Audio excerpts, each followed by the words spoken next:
Good afternoon. It's Friday, the 30th of September, 2022, just after 1 o'clock. Welcome to UK Column News. I'm your host, Mike Robinson. Joining me on video link, I've got Vanessa Beeley and Patrick Henningsen. Okay, let's get straight on, everybody, with this. This is Putin, who I believe at this very moment is giving his presentation, his speech about the joining of the Donetsk and Lugansk and the other two regions of the Donbass to Russia. Now, this screenshot was taken 48 minutes ago, so it is happening at the moment. Before we move on with this, Vanessa, what are your thoughts? Because you're just back from the Donbass yourself. What are your thoughts on this announcement? Yeah, I mean, it's certainly going to be an interesting historical speech. Most people in Russia feel that now, of course, there is going to be this mobilization of the reservists. Now, there's been a lot of sort of misinformation floating around about what mobilization means.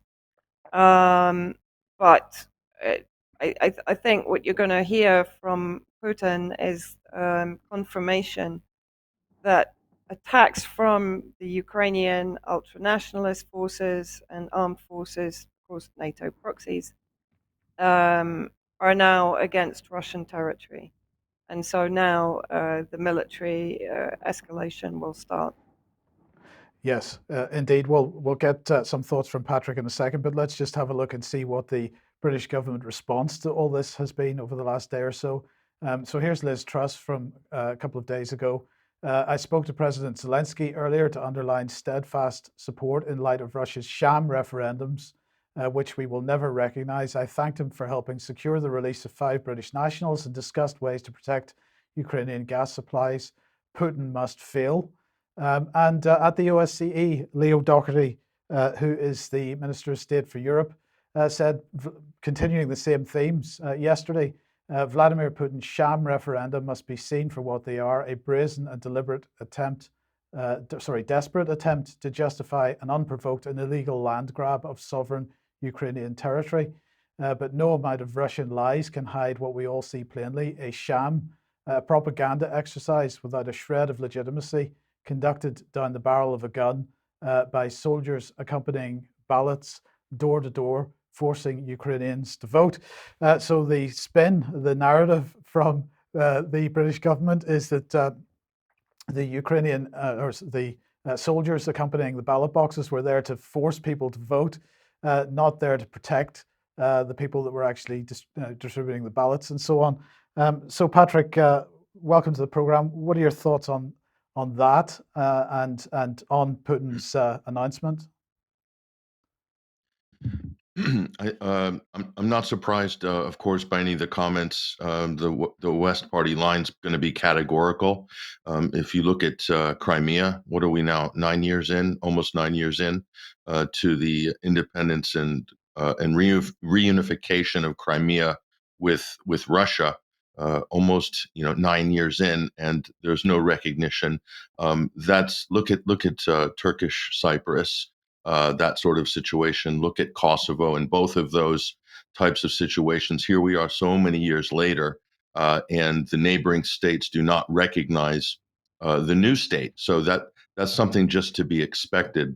This is where, especially in this case, the geopolitical lines are going to fall very hard, and I don't see in the near future any recognition from any Western states. The only possible way that could happen is if it became sort of a deal, something that's brokered as part of a larger deal where a country would agree to recognize these independent states as part of the Russian Federation, as independent and part of the Russian Federation. And that would be part of some broader agreement in the future. However, I don't see that happening. Look at Turkey with Cyprus, look at Kosovo. Despite all efforts, after all of these years, in many cases, these states do not have any international recognition. Look at Iraqi Kurdistan. None of the neighbors recognize it as an independent state, much to the chagrin of Washington, who carved it out of a piece of Iraq many years ago by using the no-fly zone as the pretext for that. process to begin. So, in this case, I think this is just going to be a stalemate, and it's going to be something that people are going to have to compensate and work around for the foreseeable future. Vanessa. Just wanted to say, I mean, it's quite incredible how they are misrepresenting this. This is Putin's referendum. This is the referendum for the people of Donbass that they also had in 2014. And the majority now, take it back to 1991.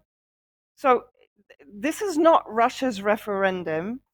This is the independent referendum of the people of Donbass.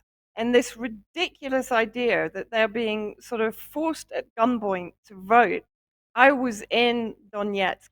There were 133 observers from all around the world traveling to almost every polling station, both in Russia and in the Donbass territories, in all areas, under shelling, under constant shelling, by the way.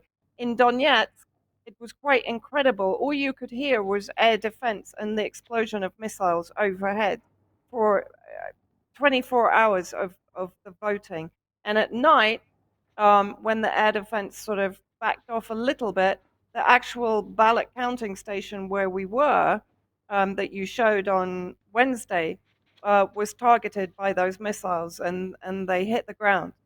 So, I mean, honestly, the misrepresentation by Western regimes trying desperately to discredit and disappear the voice of the people of Donbass that have been asking for this for 8 years.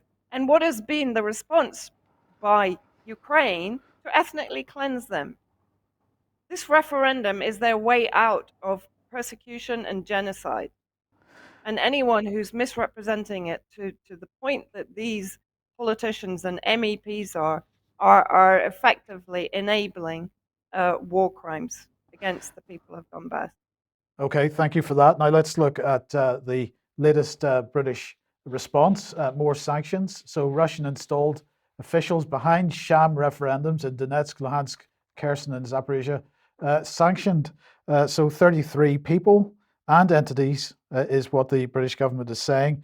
Well, what can we say? Let's have a look at what James Cleverly had to say about it. And it's the same rhetoric once again. Sham referendums held at the barrel of a gun cannot be free or fair, and we will never recognize the results. They follow a clear pattern of violence, intimidation, torture, and forced deportations in the areas of Ukraine Russia has seized.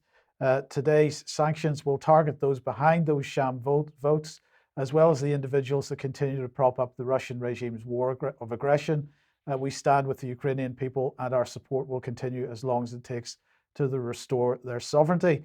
So they're going to sanction individuals who were behind these sham votes, according to the government.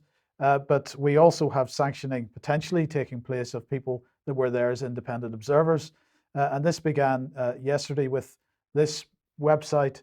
Foreign journalists with ties to RT were among the international observers at the sham referendum. So from Ukraine, we've got the same language being used, this term sham referendum. So this is clearly a rapid response mechanism at work, a common narrative right across the regimes.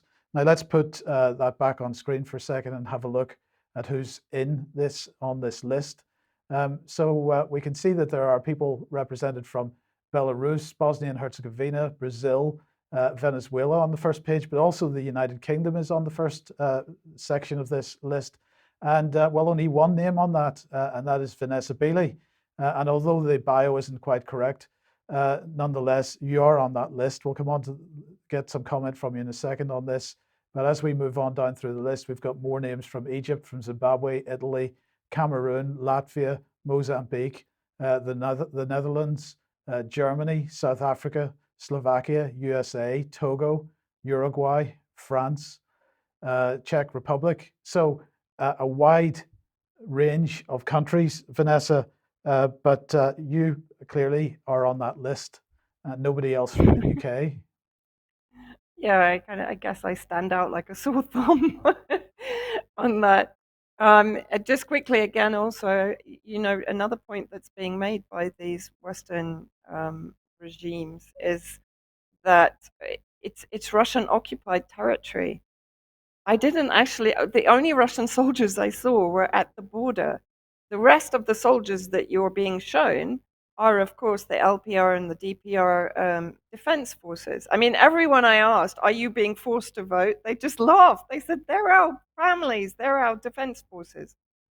Right. So just to make that point very clearly also, this issue of targeting, as I said, more than 130 observers from, I mean, literally all over the world, has to backfire on them, because many of these observers have, let's say, sort of, they're not fly by nights. They're people that have professionally been observing referenda and elections throughout their careers. Many are politicians, many are company directors. And by the way, Germany, as far as I know, they sacked the guy that came to witness the referenda when he returned to Germany.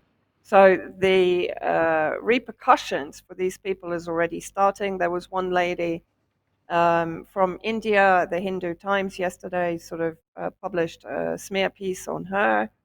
I mean, the reaction is extraordinary.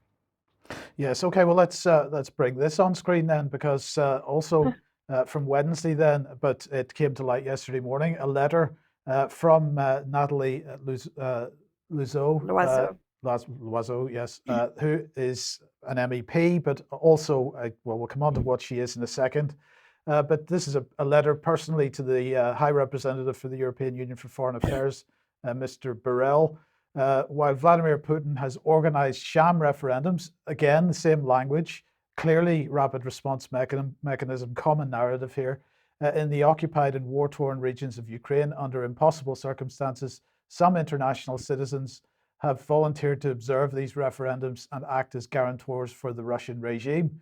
We, as elected members of the European Parliament, demand that all those voluntarily assisted in any way with the in the organization of these illegal referendums are individually targeted and sanctions. Among these people, we would like to highlight the case of Vanessa Beeley, a British blogger who's been continuously spreading fake news about Syria and acting as a mouthpiece for Vladimir Putin and Bashar al-Assad for years.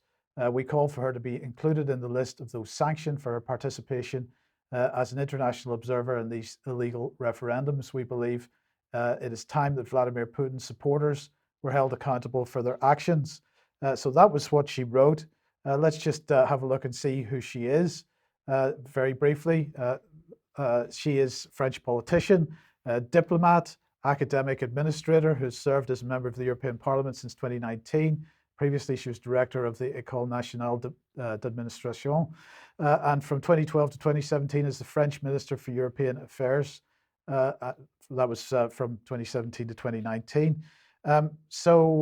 Vanessa, quite a senior politician in France, a member of Macron's party, a personal friend of Emmanuel Macron, and very much a supporter of Emmanuel Macron, has decided to single you out in particular. Well, also, I mean, she's the interesting thing. I think it was last year I wrote an article about her called something like "Who is preventing the transparency of the OPCW?" Because people might remember that she shouted down Mick Wallace in the European Parliament when he was raising questions about the sham OPCW report that, of course, led to the French, UK, and US illegal aggression against Damascus and against the Syrian people in 2018. Now, she also has very close ties to the Syria campaign, which, of course, has effectively provided PR for the White Helmets since their establishment in 2013. So she's very deeply rooted in the regime change network, let's say. And as you said, her language reflects her position within that network. I mean, she was largely responsible for providing the evidence of the Syrian government using chemical weapons in 2018. She was the very vocal supporter of French aggression. So, if we're talking about shams, as I said, she has supported one of the biggest shams that led to war crimes against Syria. And Vanessa, so far, the only publication that's put this in writing is The Grey Zone, which that's, so we want to highlight this article in particular. Yeah, I mean, Max contacted me actually because the letter was leaked to me, and then I think it was also leaked to Grey Zone. I was in the process of traveling back from Donbass to Moscow, so Max basically put out this article pretty quickly, and he references the article that I wrote about her, exposing her role in the Duma chemical weapon fraud. And yeah, I mean, I recommend that everyone reads it and shares it, because I think what we're seeing now is the EU itself descending into fascism. If it really allows this kind of censorship, as it states, we were volunteers. We had nothing to do with the organization of the referendum, which is what she is inferring. We were there as independent observers of a referendum that had been organized not by Russia, but by the people of Donbass. Yes. Okay, and well, if we could consider the publication of that article that we showed a few seconds ago with your name on it as almost a call for action to be taken. I mean, in fact, you have already had death threats on Twitter as a result of that publication, but Yeah, but you're and now on. also, Sorry, yeah, I'm just going to sorry. say you're now on the Merit website as well. If we put that on screen, so Yeah, they have absolutely put you on the kill list proper, as it were, because this is effectively what this yeah. is. It seems actually that they're putting now all the international observers on the kill list. And I would also like to mention that Adrian Bouquet, who was the French journalist who exposed the Bucha massacre as being a fraud and having been committed by the Azov battalion, um, has been in the last 2 days viciously attacked in Istanbul. He's a former French special forces, so he managed to defend himself and prevent his assassination. But he was seriously injured in a knife attack in Istanbul. Okay, thank you for that. Patrick, have you got any comment? Yeah, I do actually. The case of the French MEP Nathalie Losau. I think if Vanessa had been critical of her previously, and that had been public, she published an article criticizing her role in the OPCW Farrago. I think you could interpret what's happened as a case of this MEP or is using her political position, her clout, to settle a personal political score. That's blatant abuse of power. I think you can look at it in those terms. Why is she singled out, Vanessa? Well, because of criticism that she has received from Vanessa. I think that's something that people should look at. Is that fair game now? Is this business as usual in Brussels? Is this how things are done? We made the same sort of comment with Graham Phillips, who was sanctioned by the British government and who really embarrassed the potential incoming at the time Prime Minister Liz Truss, because of course it was Liz Truss who called for the international brigades to open the floodgates of mercenaries to pile in to Ukraine to fight the good fight. And of course, Graham Phillips is interviewing one of those types of people who happen to be British. So was this a case of saving the hide of the future PM, trying to divert or attack and deflect away from Truss's huge problem that she contributed with before as the hostilities were underway? The other thing I want to point out as well is with this sham referendum talking point. If you watch the UN General Assembly, Sergei Lavrov gave an incredible speech and then held court for like over an hour and fielded random questions from the press, something you don't see any Western foreign ministers ever do. But anyway, he made an important distinction. It's the West is just writing this off categorically as a sham referendum, as they did with Crimea, insinuating that people were sent to the polls at gunpoint to vote yes on the referendum.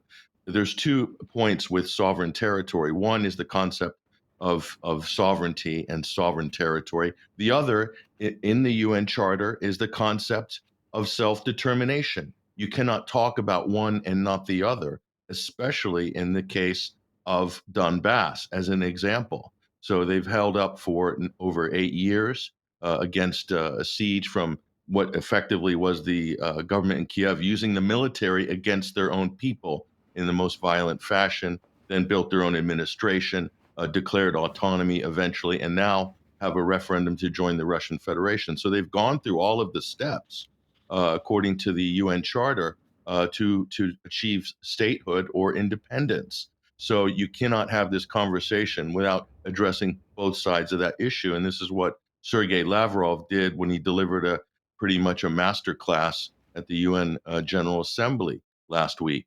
So again, you won't have this conversation. You have to have this conversation. This is what diplomats are for. And where are the diplomats in the West? I have not seen anybody speak up, nor any Western journalists for that matter, give a sober analysis as to where this sits within the matrix of international law. They're not talking about that. And they refuse to. They'll avoid it at all costs because they want to bolt hole this conversation into a very narrow pipeline talking about sovereign territory, but omitting the entire context of events that led up to this moment in time. Yeah. Okay. Brilliant. Thank you. Now, Vanessa, the question then is, are you particularly being singled out because you were there, or were you being singled out because you then took part in a press conference? No, I mean, I think Patrick hit the nail on the head. I'm being singled out because this is personal. Loiseau has connections to the Syria campaign. I know that the Syria campaign has been trying for some time through Toby Cadman, Emma Winberg, to bring a case against me for war crimes, basically. So, you know, this is a long running, including the BBC harassment campaign, of course. This is a long-running campaign to target me, and I guess now they saw their opportunity, and Loiseau saw a personal opportunity, as Patrick said, to abuse her power and to have her own back on me. Okay. Well, look, we have a very short clip here of you speaking at the press conference. Just have a quick listen to this. First of all, I want to reiterate that the West will never approve of a referendum that does not comply with a Western agenda. So that's number one. The West's opinion should be made irrelevant by the decision of the people to reunify with Russia.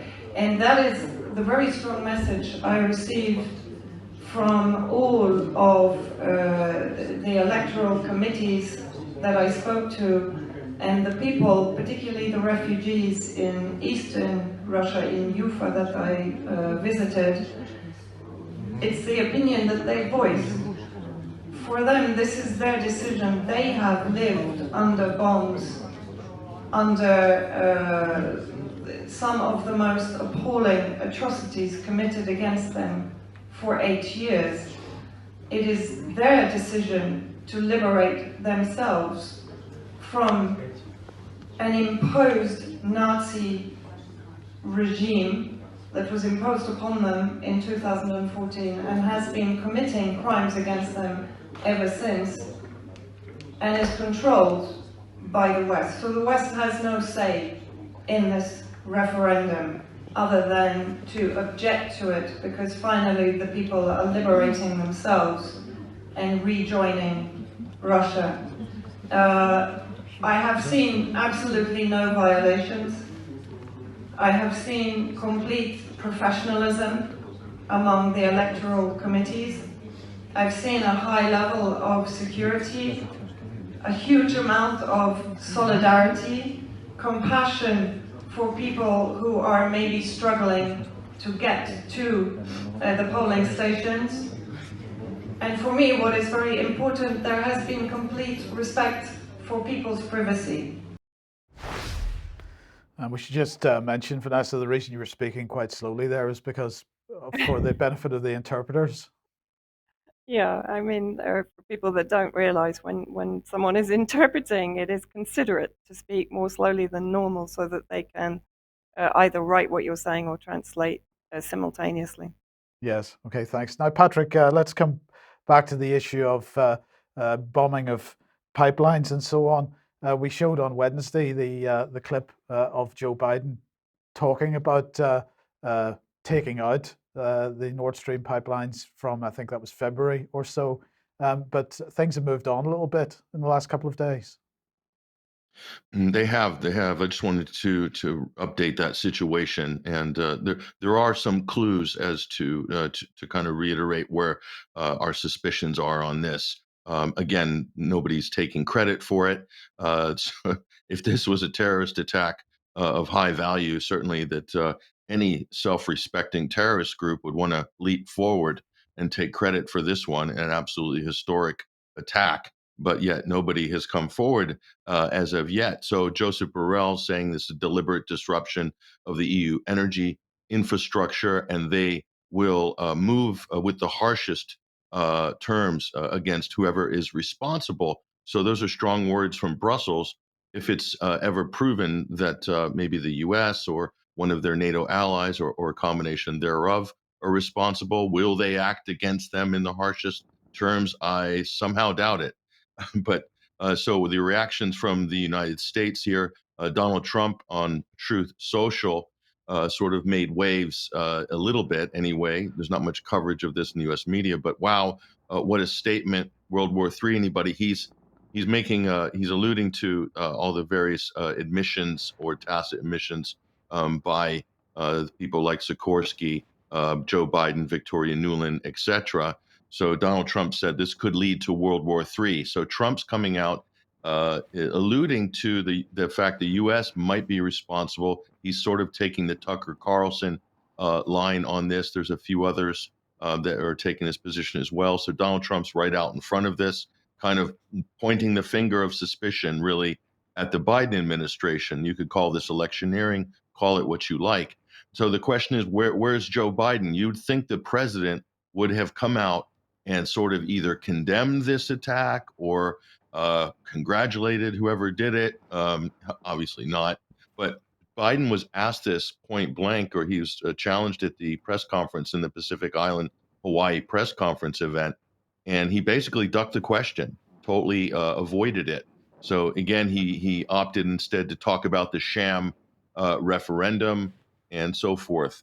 So Biden totally ducked it. And then Lloyd Austin took to the podium and he actually commented on this. So he's the only U.S. official of any weight to comment on this. This is what Lloyd Austin said at this point. I think there's a lot of speculation. Until we get further information or we're able to do further analysis, we won't speculate on who may have been responsible. That's the defense secretary. Now, if this was a U.S. or U.S.-led operation, it would be classified to the highest level of classification for national security reasons, obviously. And if the U.S. wanted to keep it secret, it would be on a need-to-know basis. So clearly, Lloyd Austin, by basing on this comment, would have no knowledge of this operation. So the U.S. Defense Secretary is not on the need-to-know list if you believe that the U.S. Was behind it. I think that's quite plausible. Lloyd Austin is just regarded as a sort of lower level functionary in the U.S. power hierarchy. So what about the former Polish FM and MEP Radek Sikorsky, the Mr. Applebaum, as it were? He's deleted his tweet, his infamous tweet, believe it or not.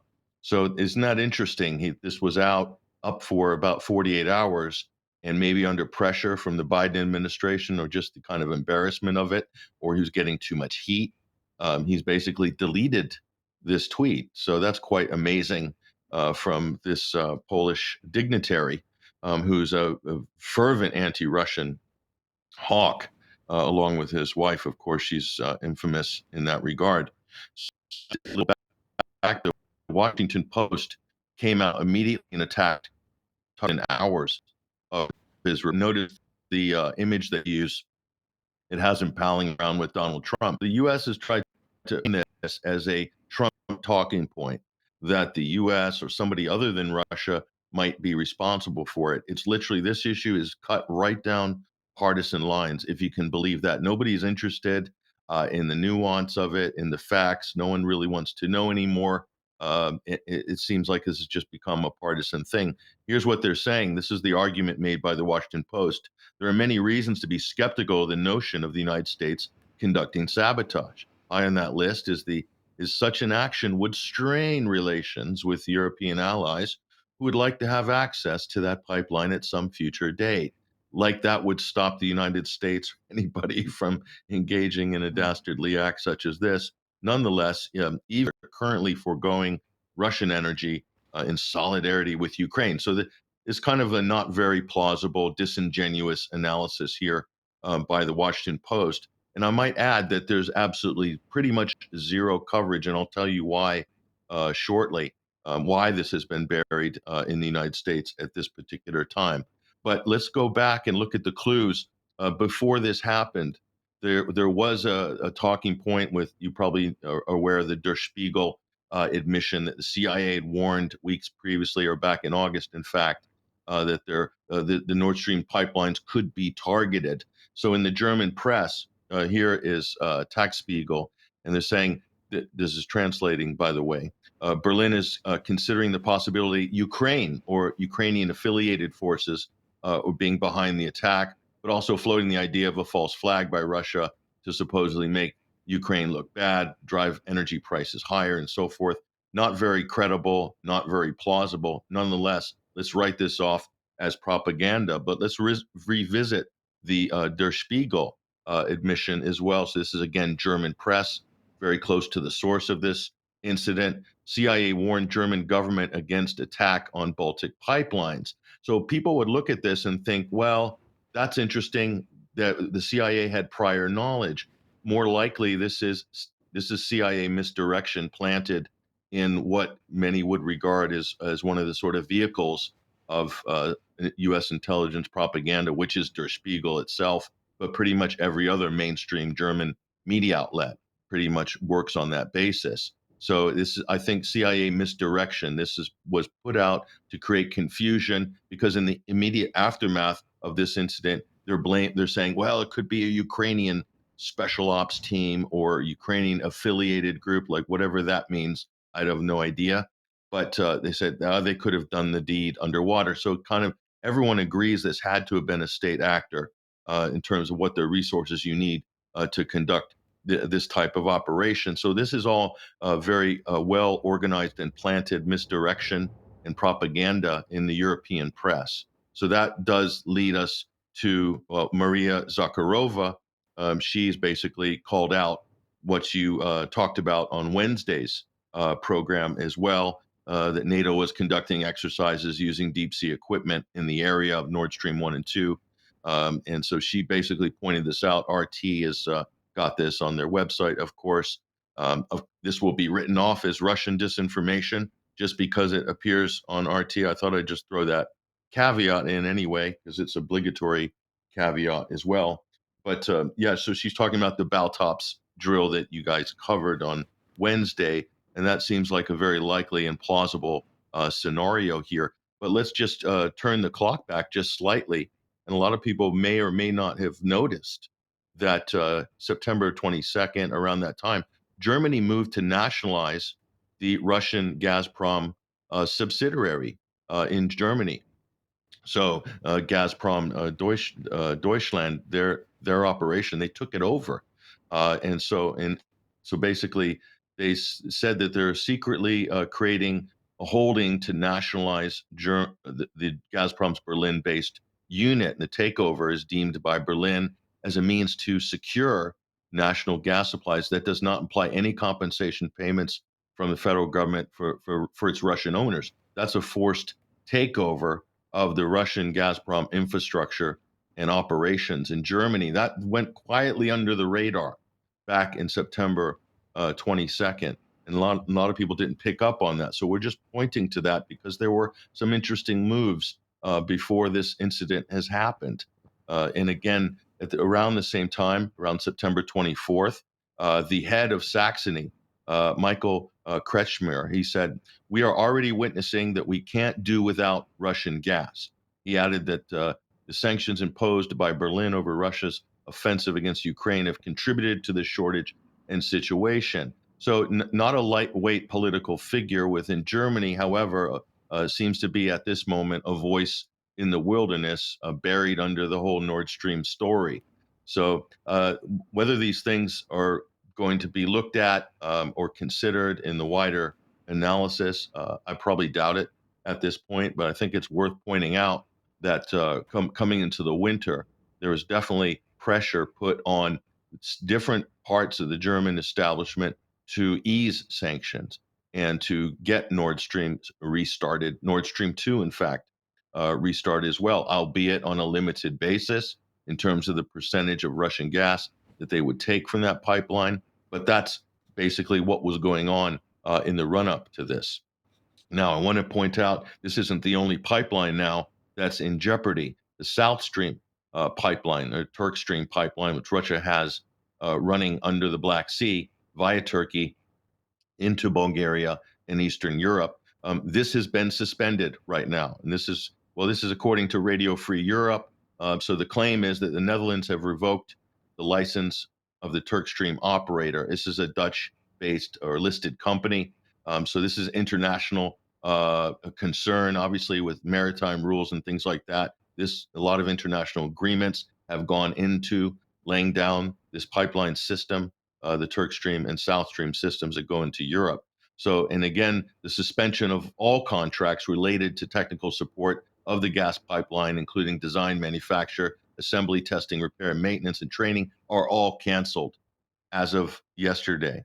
So, albeit this is a state-run propaganda outlet for Washington, Radio Free Europe, but these are the claims that they're making. So we'll take it on face value for the moment and wait for further confirmation on the status of this. But that's being reported. I might add that those pipelines are very much going to be regarded as a military target going forward. Okay, so think about all of the different undersea pipelines and also overground pipelines. I think this is a very dangerous area that we're kind of wading into here.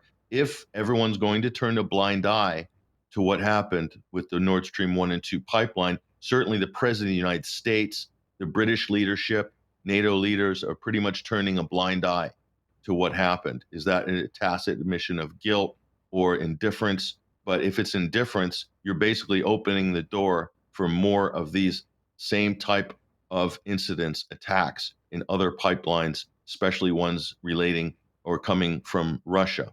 So, and again, the timing of this is a coincidence or not, but the day of the Nord Stream incident, you may have reported on this previously, I'm not sure, but a new pipeline was announced and launched that same day from between Norway and Poland, sending natural gas to Poland, which would make Poland a major energy hub now for Europe. Is that a coincidence? And it actually crisscrosses with the Nord Stream. It crisscrosses the Nord Stream pathway and very close to, in fact, where the explosions have allegedly taken place. So is that a coincidence? You be the judge. I don't have a map on screen, but you can go look up in this particular article or any of these articles on this new pipeline by Euronews. It does crisscross the Nord Stream route very close to Donholm Island, the Danish island territory. In fact, right exactly next to it. So that's just another thing to look at and maybe ask some serious questions about that operation could have been carried out clandestine in a clandestine way at that time. So is this another conspiracy theory? You can be the judge. I don't know, Mike. Did you cover the Poland Norway No, we pipeline? didn't. Because No. those are two countries that would be beneficiaries. Norway is very active in NATO with NATO drills, joint drills in recent years. So they've been more hawkish on Russia. So they're an absolute competitor and beneficiary. So Poland and Norway would be in the frame.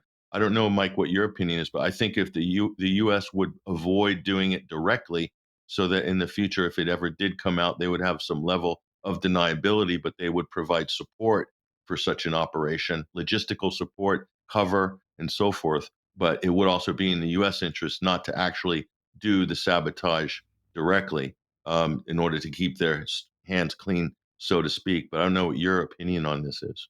Well, I mean, it's not massively deep water, but I'm not really clear who else, other than a state actor that could have pulled off a gag like that. Yeah, it wouldn't even take large submarines. It could be done with very small remote control or unmanned aqua vehicles or some things like that. So Yeah. there's a lot of different possibilities, and shape charges and limpet mines, not difficult to carry out or even place well in advance and then wait for the opportune moment in order to detonate them. So that's also very much a possibility as well. Russia is launched a sub, I believe, to they're wanting to go inspect the damage and to find out more about it, to see if they can get some evidence, in fact, as to what type of explosion there was or what was used, what sort of materials were used in order to create the damage. So that's also underway as well. No doubt the international community is going to ignore any findings that are presented by By Russia, and it'll Russia. be written Yeah. off as just the mad ravings of Vladimir Putin. But here's the big takeaway, and you don't have to go much further than Associated Press. They're using this event to basically throw doubt on natural gas as a source of energy. The methane leak now, as a result of this sabotage, is evidence, according to climate scientists, that we need to move away from natural gas, full stop. If you can believe that, they're taking advantage of this. Climate scientists have found that methane emissions from oil and gas industry are far more worse than what the companies are reporting, despite claims by firms that they're reducing them. So that's where it's going in terms of the talking points. So it's immediately shifting into the green talking points. So there are advantages to advance the green agenda, the green, the moving off of quote fossil fuels, and really what is regarded by many as the process of deindustrialization of Europe. And there's a great article here by French journalist Freddie Ponton, and it's called "Chaos by Design: The Roots of EU Energy Crisis and France's Green Deception." And he quotes Emmanuel Macron here: "End of the world or end of the month, we are going to deal with both, and we must deal with both." So he's using sort of biblical rhetoric, Macron. But this article is great because it tracks back to the Project 1980s, which was a child of the Council on Foreign Relations and Paul Volcker and the Trilateral Commission. And this was basically, it seems like, the exact blueprint for the Great Reset. So before the Great Reset came from the World Economic Forum, and Klaus Schwab is getting credit for this, the actual nuts and bolts and the sort of logistics of this was laid out in the 1980s and 70s by the trilateralists, led by the time of former Federal Reserve Chairman Paul Volcker and other Cyrus Vance and other operatives here that were top trilateralists. So you see the policy being formed in the CFR, put out in public via their publications, and then the trilateralists, which are embedded in key government agencies and appointed positions, they then carry out the policy. They implement the policy. So wherever you see members of the Trilateral Commission, their job, according to this research article by the French journalist Freddie Ponton, is their job is to implement these policies that are Uh, moving towards an end goal, which is the disintegration of the Western economy, as it were. And the evidence in here is quite stunning. and that would include the current leader of the Labour Party, by the way. But That's right. yes, let's quickly move on, because never to miss an opportunity. The British government needs to keep the pressure on. So here's Fergus Eckersley speaking at the United Nations yesterday, talking about Syria, and Syria is refusing to make any progress on its obligations under the Chemical Weapons Convention and under Resolution 2118. He said this is a crystal clear reminder of Assad's disregard of international norms and of the threat to his regime. The threat his regime poses. This is not a dormant issue. This is an active refusal to implement the Council's resolutions. And finally, we also all know that Syria's failings are only part of the story. The actions of Russia in continuing to protect the Assad regime in its use and stockpile of chemical weapons show that they have no genuine interest in implementing the Chemical Weapons Convention or protecting international security. Very quickly, Vanessa, I mean, I don't know what you can say to that. Oh, not a lot, really. I mean, it's just, you know, what can I say? It's just part of the universal sham. I Yeah, mean, it's, it continues. No, there really isn't. I think most people can figure out the absolute hypocrisy that is oozing from all of these statements. yes. Okay, thank you. If you like what the UK Column does, you would like to support us, then please head over to community.ukcolumn.org. There are options for you to help us out there, or you can pick something up at the UK Column shop, which is shop.ukcolumn.org. But please do share any of the material you find on the various platforms. And Patrick, a further reminder about the Assad protest. Assange. Sorry, Assange. I do apologize. Yes. Yeah. It's a quick Freudian yeah, slip no, there. this well, not quite Freudian, Yeah.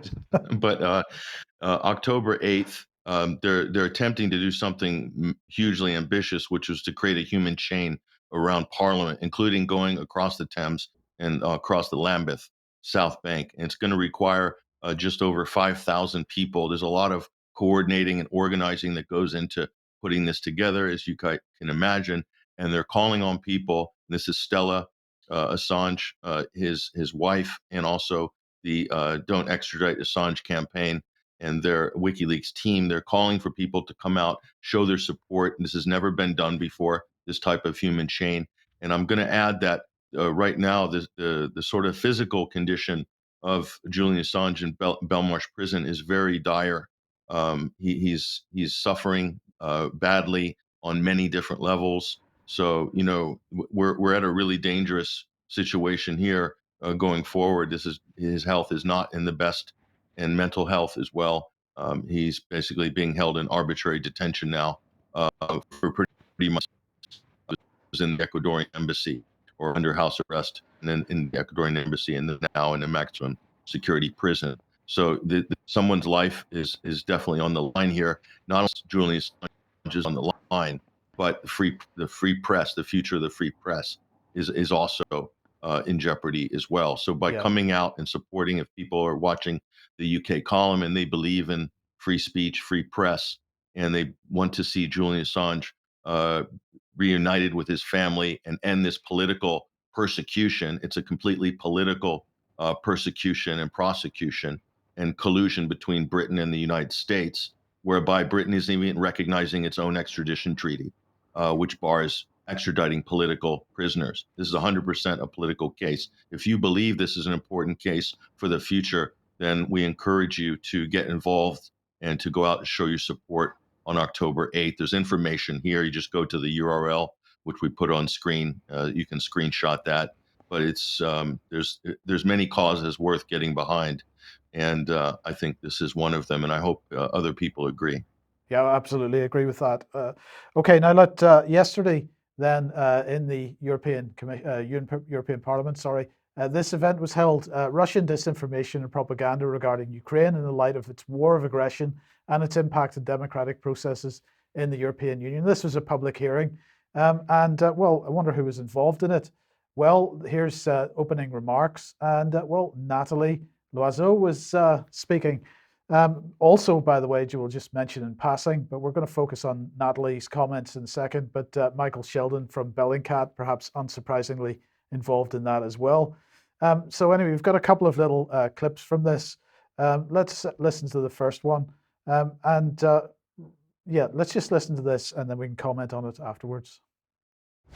Once more, NG2 and CD have decided to have this hearing jointly, as indeed disinformation is fully part of Russia's war efforts. Actually, the issue isn't new, and Russia started to target Ukraine using inter alia propaganda and disinformation since 2014. We hardly paid attention then, except when the crash of MH17 flight took place and triggered countless Russian efforts to try to deny responsibility. So Russian propaganda is what we've been seeing since 2014. Okay. In the next clip, she's talking about how do we counter this Russian disinformation. And there's one particular point in this which I think is of concern to everybody. So listen to this.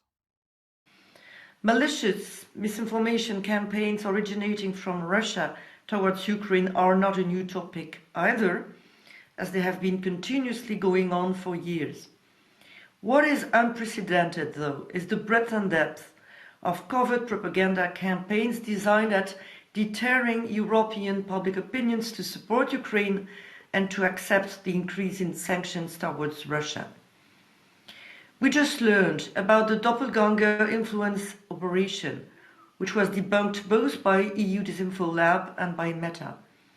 From May 2022, Russia used clones of authentic European media, such as The Guardian, 20 Minutes, Bild or ANSA, to try to discredit Ukraine and spread a false narrative about the consequences of the sanctions on European citizens.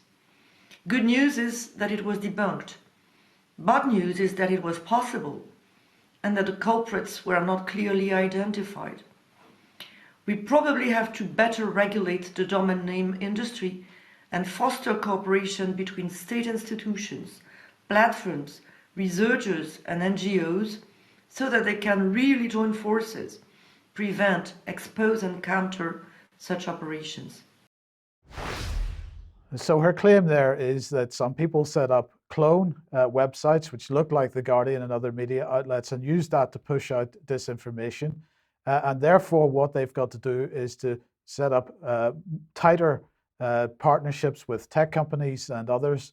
And particularly, and this is the bit that we all knew was coming, but this is the first sort of public demands for it that I've heard, is to take control of the domain name system in order to make sure that certain websites can be easily, well, effectively domain names seized by through government mandate and websites taken offline. But she did make one interesting observation in this final short clip here. I would also like to underline the consequences of Russian disinformation efforts outside Europe. Every single mission of our parliament in Africa, the Middle East or Latin America is an occasion to witness the efficiency of Russian propaganda and to deplore the weakness of our strategic communication. So I just thought that was quite an amusing place to end. So she's decrying the efficiency of Russian propaganda and how, well, of course, the Europeans and the US and the UK, we don't use propaganda, we use strategic communications, but ours is nowhere near as good. So Vanessa, I'll come to you first. What are your thoughts on her performance there? Well, it's interesting. She mentions, of course, the EU Disinfo Lab. I mentioned her connections to Syria campaign. The EU Disinfo Lab, allegedly, according to Emma Winberg, of course, became Emma Lemessurier, the wife of James Lemessurier, and became strategy director at Mayday Rescue. Emma has now joined the board of EU Disinfo. In fact, I'm going to be working on a section on that for next week. So, you know, these tentacles are growing more and more connected and interlinked, as we know they are, and effectively what they're doing is creating the Iron Dome for truth, right? You know, they're trying to basically prevent any truth entering discourse in the West. It's extraordinary times that we're living through right now. Yes. Patrick, any thoughts? When you have collusion between any state bodies or even bodies that are being funded by the state indirectly, like Bellingcat, for instance, like Disinfo Labs, with the EU or the US government, in this case, these companies like Meta and social media companies, they can't claim the sort of we're a private company argument. That goes right out the window, because if the government is colluding on any level, or sending blacklists, which has been proven in the United States through discovery in a recent federal case, that's been taken out by members of the Great Barrington Declaration, who accuse Twitter and the Biden administration of basically sharing information of what posts to and what accounts down. Then all of a sudden, that private company defense that Facebook and Twitter and others have been behind, it pretty much is null and void at that point. Then the government is directly involved with them as a partner to deny citizens of their First Amendment right in the United States. That's freedom of speech. Then that is a violation. So the government can then fall under sanction or lawsuit for their actions, as can Facebook as well. Now, this has been thrown out or just dismissed by a judge recently, but they're going to appeal. So there's still going to be more to come on this issue. Now, what we saw here is just the European version of that, and I think it's kind of rich. I'll just make a comment. It's kind of rich that they have someone from Bellingcat on their panel. This is an organization that regularly puts out absolute tripe, and even involved in a scandal recently where they're handing out bags of cash through an intermediary to sort of get Russian pilots to defect and so forth, and using Ukrainian agents as well as part of this kind of trying to get intelligence and so forth. And this has been denied by Bellingcat. They said, "Oh, we're making a documentary film, and this was all nothing to see here. It was just a documentary film." Plus, they've been proven and debunked themselves multiple times. Meanwhile, they're actually getting funding from government agencies, NATO member states like the U.S. or the U.K., for instance. So it's the whole thing is ridiculous on its face. So this is just part of the wider ridiculous effort of fighting disinformation, when the biggest source of disinformation right now on this planet are government and the mainstream media, and that's beyond debate at this point. Well, indeed it is. Okay, let's just put Vanessa's website. Vanessa mentioned this article here on Nathalie Loiseau earlier on in the program. We'll just mention it here. So the headline is "Protecting the OPCW Against Transparency." Who is Nathalie Loiseau? So go and read that if you haven't read it so far. Now, we were reporting some time ago, a couple of weeks ago, that PayPal had kicked Toby Young plus two of his organizations off the platform. But Patrick, following some pressure from MPs, apparently they have in fact changed their decision. Not just pressure from MPs, but a barrage of messages and communications from customers of PayPal and members of the public here. And Toby Young just makes one comment that I'll highlight here, which is that, here's the comment from PayPal, or the statement that they've made on this directly here. And they're saying, "We have confirmed to review the information provided in connection with your account, and we take seriously the input from our customers and stakeholders. But based on these ongoing reviews, we have made the decision to reinstate your account," all three accounts: his personal account, the Free Speech Society account, and the Daily Skeptic account. You should now be able to use your accounts in a normal way. We sincerely appreciate your business and offer our apologies of any inconveniences or disruptions. Very sorry. Forgive us. And Toby Young just puts one line here, and he says, "Forgive me if I don't jump for joy." And he just goes on to explain the absolute hell that he's been through with regarding organizing the finances and the budgets and the overheads of these operations. And the Daily Skeptic is a sizable operation that's been completely torpedoed by PayPal. Why? And the question is, where did the pressure come from? Will we ever know? And again, what I just said previously about Facebook and Twitter and these people colluding with the US government, is this pressure coming directly from government, or is it coming from the media? Because we've seen the Huffington Post harassing, or these hope not hate type groups, these sort of pseudo advocacy groups putting pressure on corporations. The press are very effective too. "We're going to run a story. Are you supporting these extremists? Why are you doing this?" And then the management of PayPal, whatever, would sort of panic at that point. Do they get a call or a letter, or they have a meeting with government ministers on this? This is where we're at right now. And it would be nice to have answers to this question, because this would affect many, many other people going forward? Will we get answers to that particular question? How did PayPal come to this decision? Who provided them with the tip to take down all of Toby Young's accounts? Because I really doubt that it's coming from their customer service boiler room in Bangalore, India, or wherever it is. Indeed. Now we have a little bit of video from the UN General Assembly. Do you just want to introduce this? Well, on the back of this conversation about censorship and Toby Young, here is the one, the only Jacinda Ardern holding court here at the UN General Assembly. And I apologize if this is not the creepiest little speech that you'll probably see this week, but listen very closely and take notes to what she's saying, because there's so much to unpack here. But go ahead. This week we launched an initiative alongside companies and nonprofits to help improve research and understanding of how a person's online experiences are curated by automated processes. This will also be important in understanding more about mis- and disinformation online, a challenge that we must, as leaders, address. Sadly, I think it's easy to dismiss this problem as one in the margins. I can certainly understand the desire to leave it to someone else. As leaders, we're rightly concerned that even the most light-touch approaches to disinformation could be misinterpreted as being hostile to the values of free speech that we value so highly. But while I cannot tell you today what the answer is to this challenge, I can say with complete certainty that we cannot ignore it. To do so poses an equal threat to the norms we all value. After all, how do you successfully end a war if people are led to believe the reason for its existence is not only legal but noble?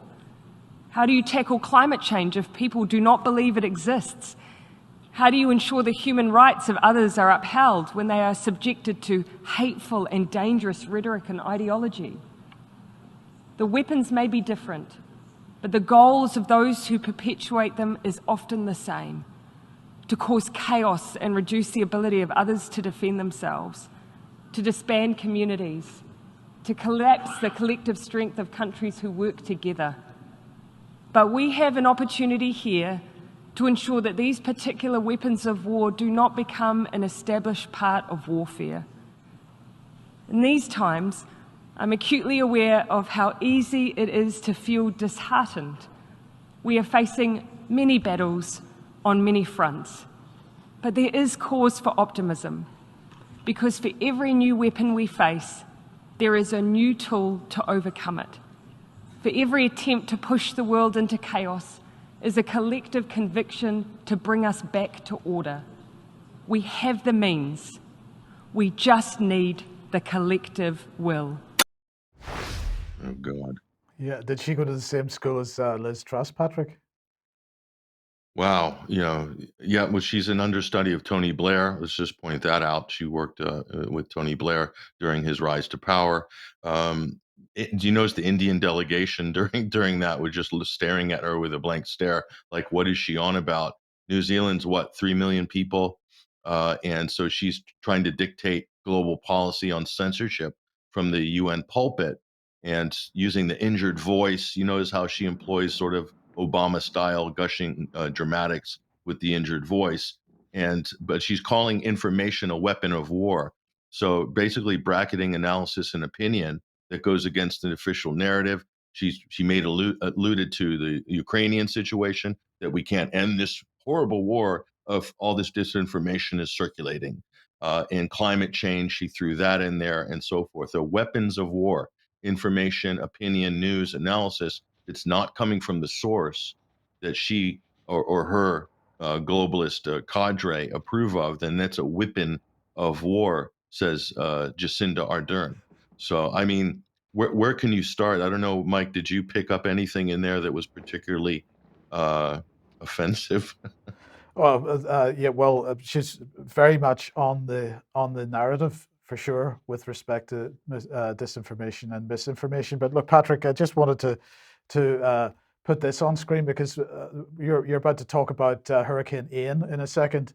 But if we're talking about misinformation and disinformation and that coming from the mainstream press, here's just one example of it.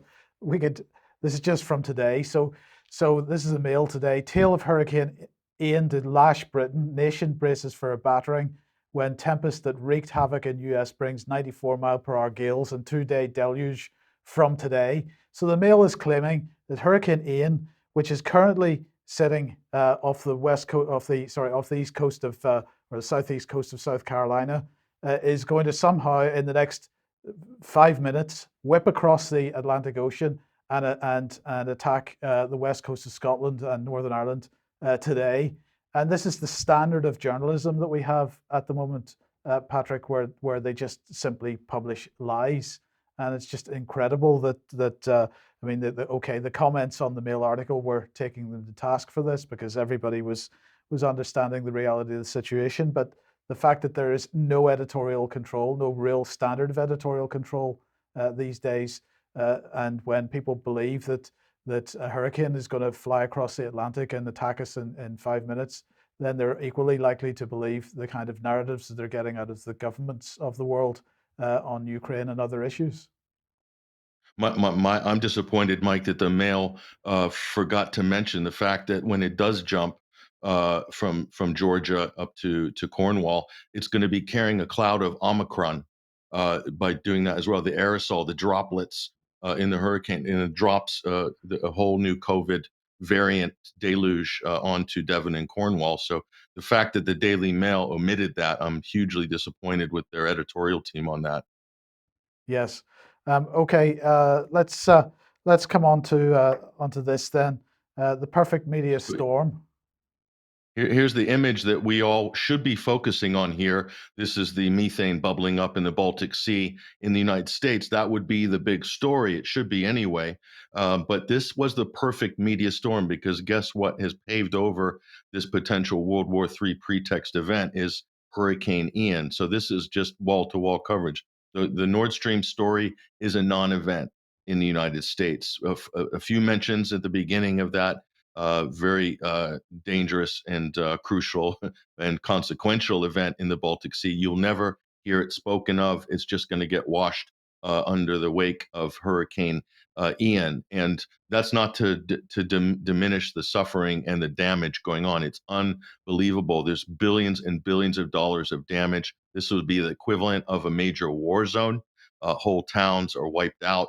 Whole areas, docks, segways between islands and the mainland have been taken out. Sanibel Island down by Tampa, this one example, is literally gone. So all this sort of road traffic is gone basically for the time being. And there's a massive amount of air rescue operations to get people out. They've got sewage water problems and all sorts of other things. The sea is receded in many areas, but this is probably one of the worst storms ever on record. Not the strongest, but the fact that it hit landfall and went right up the center of the state, and now is hitting slightly weaker but still strong in Georgia, in South Carolina, and North Carolina in the next 48 hours. But I think we have a clip from Ron DeSantis here. This is, I believe, Charlotte County. He's giving an update just last night on the status of all this, but we can roll that. In all told, search and rescue operations, it started in the wee hours of the morning. As soon as the winds died down enough to where it was safe, you had Coast Guard assets, you had urban search and rescue teams. We've had the National Guard out assisting people. There have been more than 700 confirmed rescues, and there's likely many more than that that will be confirmed as more data comes in.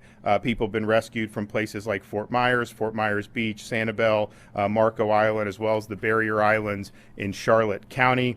Obviously, there was a lot of calls coming in as the storm was really raging yesterday. People who did not evacuate were hunkered down. There was storm surge. There was a lot of apprehension, understandably. When initially the first responders came this morning, people would wave them down, whether they were by helicopter, boat, or high water vehicle. Now what they're finding is on places like Sanibel, most of the residents are just waving thank you for coming, but they say that they're fine. and that they're staying put. Now, I think that there's going to be issues with being on some of those islands because they're not going to have services like we expect for quite some time, given the limitations of transportation. But nevertheless, that's a sign that some of the folks who did ride it out are stabilized in their home. So you can get an idea that the total devastation. It's some people say that's a 30 year. That's so at least, and in terms of the death toll, not talking number they would need to before they announce any of that. So you might hear some announcements along those lines in the days. Hopefully those numbers are not very high. But you can see that's kind of Ron DeSantis' one of his dress rehearsals potentially for presidential nomination in 2024. Sad and serious event. But he's also getting attacked by the Democrat camps on this. So they've used this storm as a chance to sort of attack DeSantis as being a kind of pro-Trumper, a climate denier, and say, well, you know, there's even some people kind of making the thing like, well, you need federal funding now, don't you? But you're against the federal government. They're talking about Florida, which has marketed itself as the free state of Florida because DeSantis is basically saying no more COVID restrictions, no more lockdowns, no mask mandates, no vaccine mandates. So they're using this opportunity to take the shot, and it's not going over well. Bad optics for Democrats that are doing that. Here's one really good example. This is The View. This is a U.S. talk show. I think some people know what this show's about. It's Whoopi Goldberg and cast and crew, and they sit around talking. But listen to this comment on Hurricane Ian and DeSantis here, and they'll give you an idea that the climate change argument is just completely out of control on this storm. But go ahead and roll this. Quote from Governor DeSantis about climate change. Quote, I am not in the pews of the church of the global warming leftists. This is what he thinks about climate change. And now his state is getting hit with one of the worst hurricanes that they will ever see. So what's she saying there? She's saying that Florida only got hit by this storm because of DeSantis' position on climate change. Yeah, and Republicans more broadly, their denial of climate change is one of the reasons why this storm was particularly harsh, if you can believe that. And they need to we need more spending on climate change. So there's people campaigning in the run-up to the midterms using Hurricane Ian as the rallying cry to do more to fight climate change. And if you ask anybody, what's the connection between climate policy and this storm? Can you show any scientific link? If we spend more, if we spend a few trillion more, is it going to dampen the power of these hurricanes? I mean, this is just total insanity. But in a way, it's good, Mike, that people are kind of showing themselves to be completely hysterical right now, because it kind of shows all the sort of demagoguery that goes along with the whole climate change conversation. But I'm sure, you got the same, didn't you, with the heat wave in the UK recently, right? Absolutely. Okay, well, let's move on then just to our final story and back to the UK and the latest all-cause mortality statistics. And once again, we've got another week of excess mortality with very little impact from deaths that are supposedly linked to coronavirus and COVID-19, and still basically nothing in the media asking why this outrageous number of this outrageous amount of excess mortality is happening. But in the meantime, we are getting tweets from all kinds of people, and in this case, Eric Filding, who is an immunologist. UK is entering its fourth wave of COVID-19 in 1 year, led by conservative leaders who don't give a damn about even hospital admissions, vaccinating kids, school safety, all the while NHS staff burn out and quit. I worry how bad this fall and winter will be, but no attempt to hint at the coincidence that as soon as the autumn booster campaign starts, case numbers are coming back up again. So we'll leave it there for today because we're absolutely out of time. I'd like to thank Patrick and Vanessa for joining us today. We'll be back for a little bit of extra if you're on the main UK column live stream in a couple of minutes. But otherwise, we'll see you at 1 p.m. as usual on Monday. I hope everyone has a great weekend. See you then. Bye-bye.